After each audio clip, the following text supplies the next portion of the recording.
اس شاعر کی طرح کہنا پڑتا ہے جس نے پوری زندگی میرے نبی کی سیرت پہ کلام لکھا، میرے نبی کی صورت پہ کلام لکھا، میرے نبی کی عظمت و رفعت و منقبت پر وہ کلام لکھتا رہا۔ جب اس نے لکھنے کا آغاز کیا عمر 30 برس، جب وہ اختتام کرنے لگا تو عمر 70 برس۔ جب وہ 70 برس کی دہلیز عبور کر چکا تو اس نے ایک دن اپنا سارا کلام، اپنا سارا دیوان، اپنی ساری نعتیں، نظمیں، غزلیں، رباعیات کے داغ و اشعار ٹیبل پہ رکھے اور اللہ کے پیغمبر کو تصورات کی دنیا میں لا کر مخاطب ہو کر کہنے لگا، حضور میں نے پوری زندگی لگائی آپ کی سیرت پہ لکھا، آپ کی صورت پہ لکھا، آپ کی عظمت پہ لکھا، آپ کی رفعت پہ لکھا، آپ کی منقبت پہ لکھا، آپ کے تقدس پہ لکھا، آپ کے ناموس پہ لکھا، آپ کی رسالت پہ لکھا، آپ کی نبوت پہ لکھا،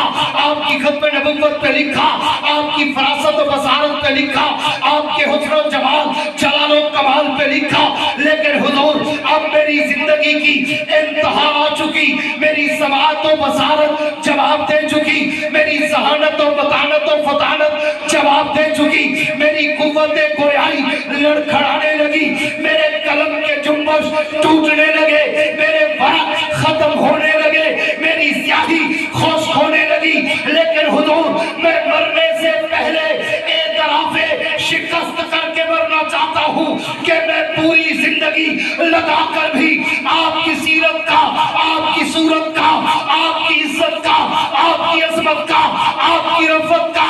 آپ کی منقبت کا حق ادا نہیں کر سکا۔ اس نے آخری شعر لکھ کر اپنے کلام میں روح ڈالتے ہوئے کہا، آقا تھکی ہے فکر رسا متا باقی ہے، قلم ہے عادلہ پا متا باقی ہے، ورق تمام ہوا متا باقی ہے، تمام عمر لکھا متا باقی